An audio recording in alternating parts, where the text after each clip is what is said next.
These two guys have Minnesota sports flowing in their veins. Mackey and Judd on Score North and ScoreNorth.com. Write this down.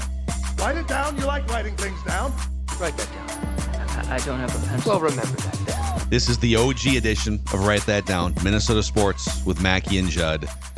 These predictions on the OG version go back almost 10 years. I believe 2015 is when we started doing this on the old 1500 ESPN AM sports talk radio show.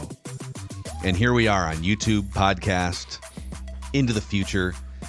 The season runs from Super Bowl to Super Bowl, so we have plenty of time left here, gentlemen. But before we get started, let's talk about why I've been smiling a lot lately here. That's the Vikings being 3-0, but it's also because I found a new dentist, Park Dental. Park Dental all across the metro. And if you're looking for just a great professional, caring, clean operation, Park Dental services Minnesota and Western Wisconsin for over 50 years. So I was in the market for a new dentist when my wife and I moved back from the West Coast, and some friends and coworkers stepped up and said, Park Dental, you got to check them out. And so I appreciate that, and now I am a loyal customer. You can schedule your checkup at parkdental.com. That's parkdental.com, Minnesota and Western Wisconsin. Write this down. Gentlemen, how are we doing here? We'll have a Score North Twins show on the podcast feeds at some point today. Very exciting night last night if you're rooting for the Twins to miss the playoffs like we kind of are at this point. But how are we doing today? Dex, how are you? Meh.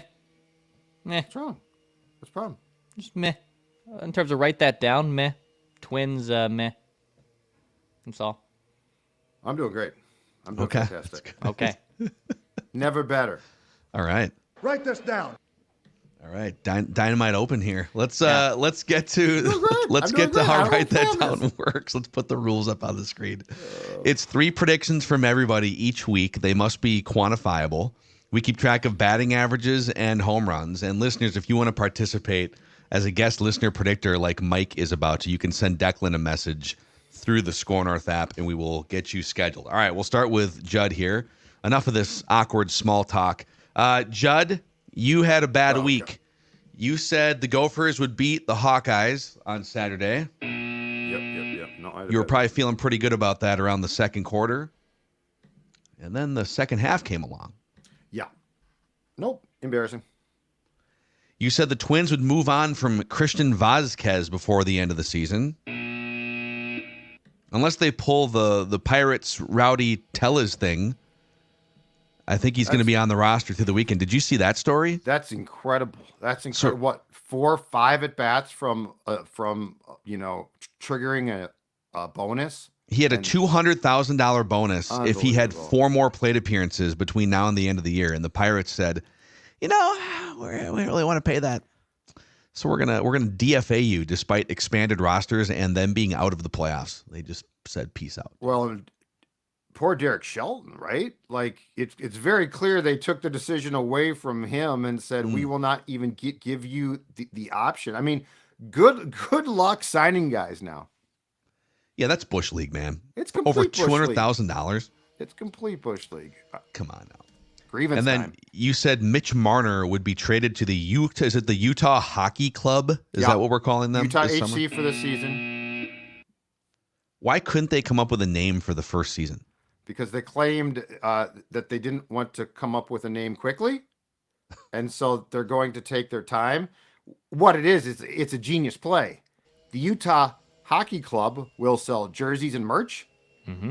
And then next summer, they're going to be like, we are the Utah whatevers, and you will have a new jersey and new merch, as Declan just said.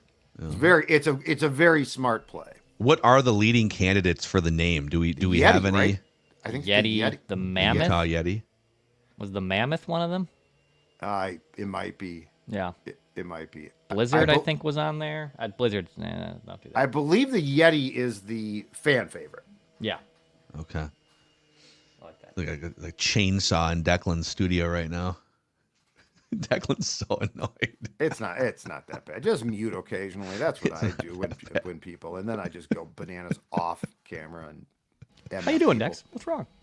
Well, there's a damn chainsaw guy going off. So I don't know. Road construction here in the burbs. I'm Time to call an end to it, Declan. Time to call an end to about it. It's the Zolgad plan. All right, I also had a bad week. I said Caleb Williams would throw at least 5 interceptions in the first 3 games of the season. I will tell you, even though this is wrong, my sense was correct. The point of this was he's going to be bad in the first 3 weeks. He has been bad. He just didn't he threw 4 interceptions in the first 3 games. And then I told you guys Alex Kirilloff would finish the season. Before the year I said this. Alex Kirilloff would finish the season with a career-high OPS. And he was their best hitter for the first 3 weeks. And then the wheels came off, and then random injuries, and he just never came back. I don't know he is ever going to come back. Do you? Feels like this might be it. Unfortunately, because the kid can hit, but the whole thing's weird with him. Can he hit, though? But he can't. Like I'm so sick of the narrative of well, he can hit, he could do that, but he can't. Like he hasn't. Yeah. He can't. He hasn't done it. But at this point in time, too, he has been so injury prone. I don't even know that you want to rely on him anymore. So I think that the whole thing, and plus, it's not like they are lacking talented young players that could play corner outfielder, first or DH. I mean, they've got dudes coming up. So unfortunately, it's just going to be kind of a waste. Okay, bad week for the listeners here too. Yeah, Marshall said he had a parlay. Twins would win the Central was the first leg of it. He said they'd advance past the first round, and Austin Martin, Brooks Lee, or Edward Julian would have a go-ahead home run in a playoff game. But they mathematically cannot win the Central. Octavio said the Twins will overtake the Guardians for first place at some point. Tim had a parlay. He said Bailey Ober would have at least 190 innings pitched. He's at 173 with 1 start left. I mean, if he goes 17 complete innings to put the Twins in the playoffs, we will revisit this. Doesn't look like it's going to happen. Who would you trust? If it came down to it, if Bailey Ober was pitching playoffs on the line, and you could either trust Bailey Ober to go 17 innings town ball style, or the Twins, like the middle part of their bullpen, I would just ride Bailey. Bailey, you're pitching 13, 14. Matt said the next team, we should have taken this off the board a few weeks ago. The next team Kirk Cousins starts for after the Vikings will be the Raiders, Giants, or Saints. He predicted that 3 years ago. Okay. It's the Falcons. Yeah, at the time. And then old Dex tweets. 2 things came off the board. We'll start with the bad. You said the Twins would have a playoff spot clinched before the final regular season series against Baltimore. That didn't work. Mathematically impossible. But you did say Bailey Ober would pitch at least 7 complete innings last Wednesday against the Guards. So that's the only correct prediction out of all of us this week. So with that, I still have a narrow batting average lead, 383, Declan 378, listeners 333, Judd 316. Listeners lead with 10 home runs. The 3 of us each have 8 home runs on the season. All right. Let's get Mike in here, our guest listener predictor. Mike, what's going on, man? Doing good. Thank you guys for having me on. So yeah. How are you? Are you Vikings fan? I would assume, right? I'm not a Vikings fan actually. Oh wow. I'm a Seahawks fan. So okay, well, give us your what teams are you repping across the country? I'm a big Twins fan, so I've been a Twins fan since 2009 and then I was a Vikings fan for that 09-010 season or in there, and then I just became a Seahawks fan after that. So basically, like Russell Wilson comes aboard. And So the story behind that is I wrote like a bunch of letters to NFL players as a kid, and during his rookie year, he was the only person that responded to me. It was like week 5, and he gave me like an autograph card, and I'm like, I'm a Seahawks fan for life now. So that's pretty cool. That sounds really like awesome. Russ, man. So yeah, Legion of Boom, and now you got Seahawks 3-0, up 2 games in the division. Vikings 3-0. A little crash. I think the Vikings are a better team. I think the Seahawks, their record's a little inflated because of some of their games they haven't played all that great, and it just becomes because of bad teams, I think. So how did you stay a Twins fan after 2010? So starting with the epic collapse of celebrating not losing 100 games in 2011, like as a young kid at the time, I'm sure. How did you maintain the fandom for the Twins at that point? Not Yeah, no, bailing my them? dad was a Twins fan, and we went to games together, so that's kind of like how I got Okay. into it. Like the Vikings, I never got to go to their games at all. So, Gotcha. Twins, I got to go to their games every year, and I got to watch them on TV. So that's kind of why, I guess. Are you rooting for them to find their way into the playoffs, or are you kind of over it at this point? At this point, it's over. But I mean, if they can pull off 5 wins, I'll be happy. But they're gonna get knocked out in the first round, even if they do miraculously somehow make the playoffs. Yeah, because what's tough now is like now you're in a position where you're gonna have to line up this weekend, Pablo and Ober. You're gonna burn those guys against the Orioles. So Ober especially is gonna be at this point unavailable in maybe game 3 for like short rest, but Yeah, it's gonna be Game 1, yeah. Cole Irvin out of the bullpen. Revenge. Opener. Revenge against the O's. You can't. Oh, that's right. Oh, he's not Game eligible. That's Randy right. Doudna. Game 1, Scott blew it. Out of the bullpen. Scotty the blew it. opener. Scotty blew it. Scatty blew it. Here we go. Write this down. All right, we're going to start with Mike, over to Judd, Declan, and then back to me. We'll make 3 chips around the room. Predictions must be quantifiable. Those are pretty much the only rules here, Mike, so fire away. Write it down. All right. You like writing things down. First prediction, write this down. The Twins, they will score at least 4 runs in today's game against the Marlins, and they will miss the playoffs. Oh, they'll parlay. Okay. They'll parlay Okay. there. I Yeah. So love an that. offensive outburst of at least 4 runs, Yeah. and it won't matter. They have not scored more than 4 runs in more than a week. They scored 9 runs a week ago Sunday against the Reds, and one, of course, one of 3 against a team that subsequently, in the coming days after that, fired their manager, and they have scored a maximum of 4 runs in a game since. So, Write 4 this runs down. is a explosion. It's a Watch the juice ball game for them. Marlins score 12. Write it down. You like writing things down. Judd. All right, I am going to start the stockpile since opening night is October 10th against Columbus. Some Wild predictions. Oh, here we go. Okay. Oh, well. The Wild's first Whoa. line. Scandella? Brodeen. Over to Dupuis, Brodziak. Dupuis. takes a hit in the corner. Back to Gabrick. The Wild's first line on opening night, October 10th, against the Blue Jackets, will be Matt Zuccarello, Kirill Kaprizov, or Kirill, I guess. Now it's Kirill Kaprizov. See, okay. We've changed his pronunciation. Have we changed it, or have we been incorrect for years and the athlete that doesn't one. say anything until... All I know is that the pronunciation guy now is Kirill. I got to find out because I'm sure he is. I'm sure it's supposed to be Kirill. The question is, here's my question.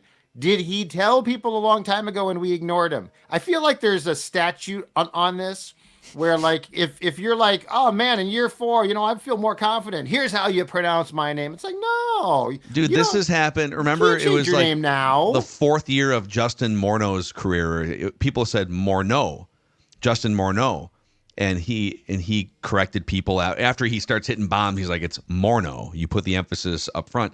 And the other one was Vasant, and it was Vasante Shenko. Yeah. And it was 2 or 3 years, and finally in 2009 he starts catching touchdown passes, and he's like, it's Vasant Shenko. Yeah.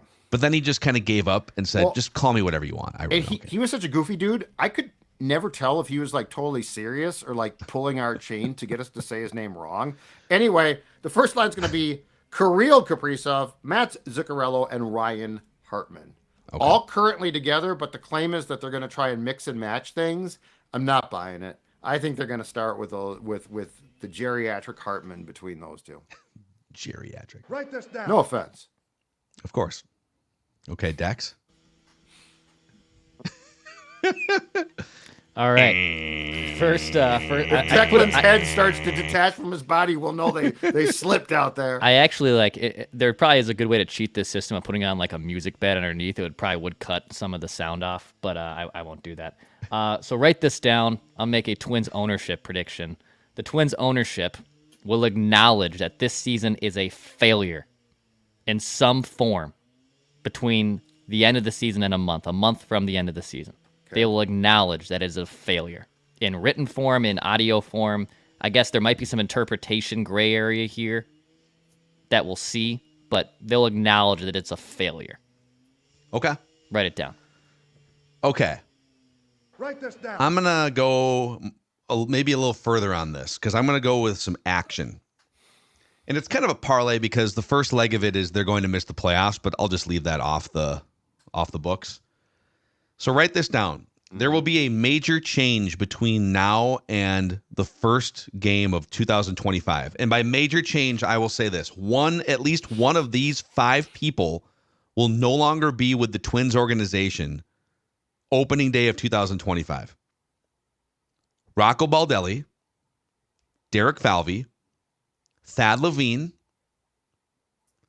Carlos Correa, Royce Lewis. At least one of those 5 figures. Yep. I know that there's a sort of a sliding scale of how much of a long shot it would be for like Royce Lewis to be gone versus a Rocco. But at least one of those 5 figures will no longer be with the Twins organization opening day of 2025. Now, Jim and Joe Polad were watching that game, Dex, right? You were texting us last night, and you tweeted this out. They were watching the game from a suite. Yep. Just chilling out in their sweaters. Just those two eating some popcorn, watching the game. Not a lot of emotion. Just observing. Shocked just observing. By it's a family that doesn't exude much emotion. Yes. Mm-hmm. Mm-hmm. Do you think they were talking about possible changes? Do you think they were just enjoying a beautiful I'll night be honest, at the ballpark? Because, and this is definitely a little creepy, but I took Judd's binoculars and I watched them a good portion of this game. I don't care. You kept taking my binoculars. I kept taking his binoculars. I got the field glasses to watch the field, and he's looking up in the suites. They're in a public area. Chaser. They might be in a suite, but they're in a public setting. I can see them.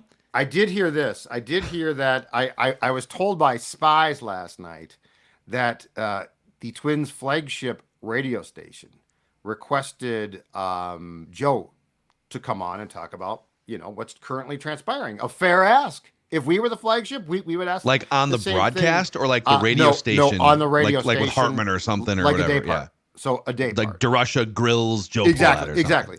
And what I was told was they said, the Twins said, no, not right now, but left it open for him to come on and talk. So I don't know if that means there's going to be a press conference of some sort, if someone gets fired, if that means that he might be amenable after the season to going on CCL. But anyway, it's just, they're very aware of the fact that I think they have a massive problem here. Not a small problem, a massive problem. There wasn't much interaction, was what I was going to say between the two. There wasn't much interaction. I don't know that that's like... And that's not shocking. I don't like Jim is a really quiet, reserved guy, and I think Joe's more personable, but they're not like, they're not going to be in there partying and shotgunning beers with each other. I saw him crying. I looked up there, and what I saw was tears. Hugs, emotion. Write this down. I think we're back to Mike, right? Are we back to Mike or Yes, we're back to Mike. Your second prediction. What do you got Sorry, Mike. All right, second prediction. Mike's like, just come on. This offseason, the Twins will make a trade for a pitcher that will make their opening day 2025 roster. Okay. So it could be a reliever, could be a starter. Could be a crappy reliever, could be hopefully a starting pitcher. But he was injured, so he has to make the 26-man roster. Could be broken beyond repair, and then he doesn't ever pitch a game. Wow. Write this down. Could be any number of things. Okay, Judd, your second prediction. Okay, I'm going to. I also have a prediction involving a Twins player, but it's just one, so it's different from Phil's. Carlos Correa. Carlos Correa will either be traded this offseason, or there will be a credible report, Rappaport, Passan, that he has requested a trade, that his camp has requested Rappaport? Ian Rappaport's getting in on the baseball. No, I'm sorry. I could see it. You never know. Well, yeah, I mean, Schefter. You know who he's? Lil Wojbomb from The Office. Schefter breaks stuff, and it's like not for the National Football League, and I'm like, that's a Shefty bomb. He is very close with Ken Rosenthal. He was the one who called Rosenthal when he held that press conference post of the buzzer gate situation. Said, come up here. I want to do an interview and I want to talk about this. And Rosenthal had to drive from like Clearwater all the way up Florida to where Houston was. Well, so yeah, not Rappaport, Rosenthal. But anyway, he will either be traded or there will be a, very credible report. That Like a he has requested the Pelissero trade. or like an Albert Breer type. Yep, exactly right. Exactly. Chris right. Haynes. Yep. Dane Shan- Moore. like Shams. Even Yeah, like, yeah. we'll just have some local guy. A guy messes up names once and it's forever, like just it gets dogged for it forever. Write this down. Dex, your next prediction. All right, next prediction for me. I'll make a prediction about the other teams in the wild card. Write this Hey, down. Joe, let's knock off Dex for lunch. Tweets is going to go full suburban Screw dad the mode union. on this guy who did not tell us that we're going to be doing road work today. Write this down. The Orioles and Padres will advance through their wild card round. They'll win their wild card series. I think the Padres have technically not clinched yet, but they're about to. The did Birds last night. clinched yesterday. Birds. Birds and Padres will win their respective wild card series. They will advance the divisional round. I like both those teams. The Pods clinched on a game-ending triple play last night against the Dodgers. Really? Yeah. What kind of a triple play was it? Around the horn, or was it some Yeah, weird 5-4-3. sort of? 5-4-3. Wow. Machado steps on third, throws to second to first. That's the end best of the game. kind. That's the best kind. Just like one step to your right, just bang, fire that ball over. First time in baseball history that a team has clinched ending a game on, not surprisingly, a triple play. Yeah. No, that's cool. I like that. It's my Write this Padres down. knowledge for the day. I like to bring, a lot of MLB takes to the show, as you guys know. Stick around for Judd's Seattle Mariners takes. Tough loss last night for the I Mariners. moved as off they of the went Mariners. to I am a Tigers fan now through and through. I love what they're doing. Okay, I have a random NFL prediction for you guys. Write this down. Write this down. I've seen enough from the Commanders in Dan Quinn. We're trying to figure out what's going to happen with that division. Like the Eagles are just kind of rickety. The Cowboys defense is leaky. The answer has been right in front of us here. Dan Quinn, Super Bowl coach from the Falcons a few years ago. Jaden Daniels, one of the great quarterback performances and like rookie quarterback performances ever. The Washington Commanders will win the NFL National League Football Conference Eastern Division, the NFC East. Write it down. Write this down. That performance on Monday was incredible. 21 of 23, just dropping dimes to Terry And the McLaurin. Bengals might, the Bengals might be defensively challenged, but I don't really care. Like, that's still damn impressive. Yeah. Yeah, we kind of put the Commanders, rightfully so, for 25 years in this bin of just incompetence. But Good new owner. ownership and owner. a coach that knows what he's doing and now a quarterback. So, all right, back to Mike for your third Write this down. and final prediction. All right, got a home run parlay that I'm going for. This is all going to be in week 7 of the NFL season. So in the game against the Lions and the Vikings, I will be going to this game, first ever NFL game. Oh, nice. Lions, Vikings, Sam Darnold will have 2 or more total touchdowns in that game. David Montgomery will have at least 1 touchdown for the Lions. Amon-Ra St. Brown will have 5 or more catches in that game. And also in week 7, the Seahawks will play the Falcons. The Seahawks win that game. Wow, dude. Old Kirky boy.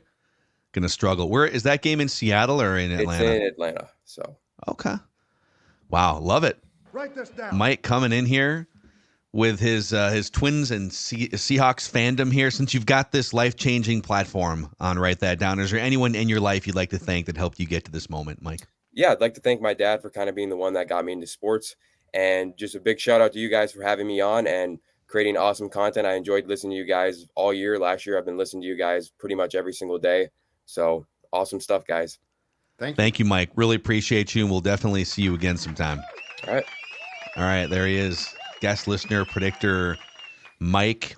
Let's make one more trip around the room Write here, it down. You like writing things down. starting with Judd. Back to the Wild well. Joel Eriksson Ek will score the Wild's first goal of the season. Oh, I feel like you had this one a couple years ago, I think. I did. And you got it. And it hit. Grimy, greasy goal. He goes to those areas that us hockey aficionados call the dirty areas, where you gotta want it to get it. Yeah, he likes to set the tone for the season, it feels like. Write it Yep. down. You like writing He's willing things to down. he's willing to take a stick to the face and stitches to get a goal. That's what I want right. from my hockey players. You down with JEE? Yeah, you know me. All right, Dex. All right, one more prediction from me. I'll make a wrestling prediction. Last week we saw a Judd, a great vignette, great like honestly movie level trailer between Cody Rhodes, Roman Reigns at midfield at Georgia Tech football field. Roman Reigns went to Georgia Tech. Cody Rhodes grew up and was born and bred in Atlanta, so they had this little storyline here. It's a cool little area. They have a tag team match with the new bloodline, if you will, at Bad Blood, but I want this on the board instead. Roman Reigns, write this down, will attack Cody Rhodes after their match at Bad Blood. Oh, so we're gonna rekindle the feud between They'll those probably, guys? off the record, they win the match. And then as, they try to celebrate or something, or as Roman maybe lifts up and acknowledges Cody Rhodes, it's all a ruse. And we Superman punch him, we spear him. He just kicks the crap out of him. So Roman Reigns will attack Cody Rhodes after their match at Bad Blood. Is this where we go from maybe in that match, the new bloodline costs Roman the title against Cody, and then it builds up a feud, and The Rock comes back at some point? I could see all this happening. Because Reigns, when he played college football, was Joe Anoa, right, Phil? Yes. Yeah. That's his real name. Yep. And then he signed with the Vikings. I Yep. covered him. I covered him. It was nothing Joe, to me. I didn't care. Joe was I feel like 100 pounds huskier when he played. He was a big, bulky, I think, defensive tackle. Yeah. And he got, and he actually, I believe, was diagnosed with leukemia at the end of that training camp. Yeah. Or during that camp. That's part of what he might have been a fringe roster guy either way, but that kind of derailed his chances in the NFL. I know my wrestling, you guys. I know my wrestling. As long as they played football, I know it. Brock The Rock. Got the McMahon documentary dropped today. Yeah, people are kind of Netflix. saying that it's not what you hoped it would be. Well, the interviews with him were filmed 2 years ago before all the bleep hit the fan. So I'll still watch. I'm still gonna watch it. I'm still gonna love it, most likely. But I feel like he's a guy who the great doc and book is going to have to come after he dies. But can it happen? I mean, he doesn't have any influence anymore. So if you're looking for people to air him out, he's a sitting duck right now for someone to slander him. I'm trying to add to the conversation. That's all I'm trying to do. It's a wrestling conversation. I'm trying to add to it. Yeah, and I am. Oh, I'm not attacking you. I'm not I'm shooting you down. I'm just saying, I'm trying to be one of the guys, one of the boys right here, right? One of the wrestling guys. I feel left out. Who do you got in the Hell in the Cell, Judd? I'm vulnerable. Punk, McIntyre. Who do we got? Oh, I got McIntyre. McIntyre. Okay, wow. You know what? Like McIntyre. Write this down. There's plenty of Twins offseason predictions that we can get to. I've got CM Punk inside Hell in a Cell. Write this down. CM Punk wins the trilogy inside Hell in a Cell. Write this down. Write this down. All right, those are your Write That Down predictions, your accountability session, the only show, this and Purple Daily, that actually keeps track of our predictions with statistics so that when you ask us, when are you going to admit that you were wrong, we can show you. It's a lot, and we air these out every single Wednesday. So thank you guys for hanging out with us. We have back-to-back scoop days on Thursday and Friday on Minnesota Sports with Mackey and Judd, Score North YouTube channel, and then obviously Purple Daily for us, record-setting Sunday, Monday, 3 weeks in a row for total audience. People are pumped, rightfully so, about this 3-0. And if you're looking for therapy, we will have a Wednesday Score North Twin Show as well while we ride this thing out. Or to rage. Could be rage. Could If be. you're looking to rage, you join us for that. Or it could just be general indifference and apathy, and you're just listening in the background. No, it's time for anger. You got to watch because you're angry. See you guys.